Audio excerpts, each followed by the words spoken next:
Life after retirement Mahmuda blog থেকে স্বাগত জানাচ্ছি।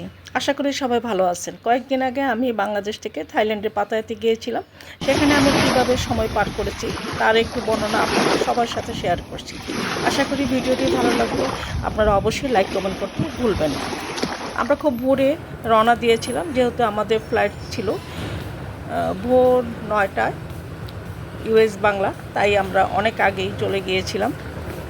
ইমিগ্রেশন শেষ করে আমরা বলাকা লাউঞ্জে বসে অপেক্ষা করছিলাম। সেখানে আমরা নাস্তা শেষ করে তারপরে আমরা প্লেনে উঠে গিয়েছিলাম। সেখানে আমরা অন্তত আধা ঘন্টার মতো আমরা অপেক্ষা করেছিলাম বসে। এই যে প্লেনে উঠে গিয়েছি, প্লেনে উঠে তো নিচের চিত্র দেখলে সবারই মন ভালো হয়ে যায়, তাই আমারও মন ভালো হয়ে গিয়েছিল। আমরা জানলা দিয়ে দেখতে পাচ্ছি যে মেঘের সেই তুলো একে ভেসে বেড়াচ্ছে, উপর থেকে দেখা যাচ্ছে, ভালোই লাগছিল।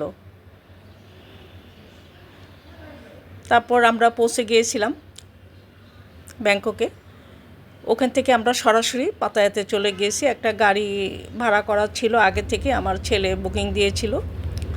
আমরা চলে গেলাম, সময় বেশি লাগে নাই, মাত্র 1 ঘন্টাতেই আমরা পাতায়া শহরে পৌঁছে গিয়েছি। আর দুপাশের চিত্র দেখতে দেখতে আমরা চলে গিয়েছিলাম। আমাদের হোটেলের নাম ছিল বিবি ব্র্যান্ড রেসিডেন্স। কাজে আমরা ওখানে দুপুর 2টার সময় আমরা চলে গিয়েছিলাম। ওখান থেকে আমরা বিকালবেলা আবার চলে গেলাম পাতায়াতে। তখন সন্ধ্যা হয়ে গেছে, সন্ধ্যার চিত্র এটা।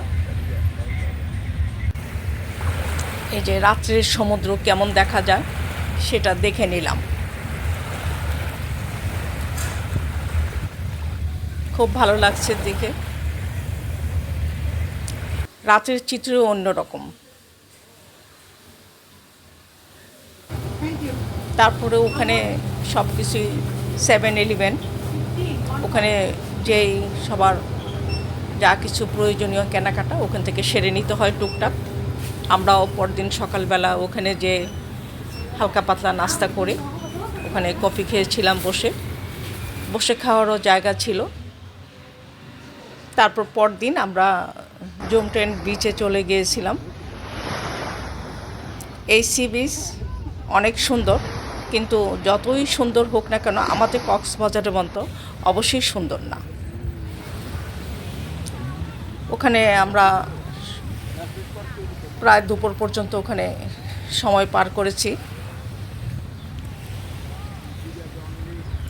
সমুদ্রে গেলে সবারই মন ভালো হয়ে যায়, মনটা অনেক বড় হয়ে যায়।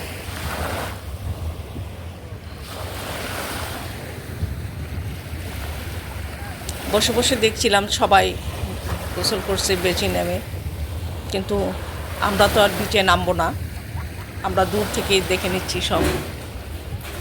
এই যে একটা ছোট বাচ্চা।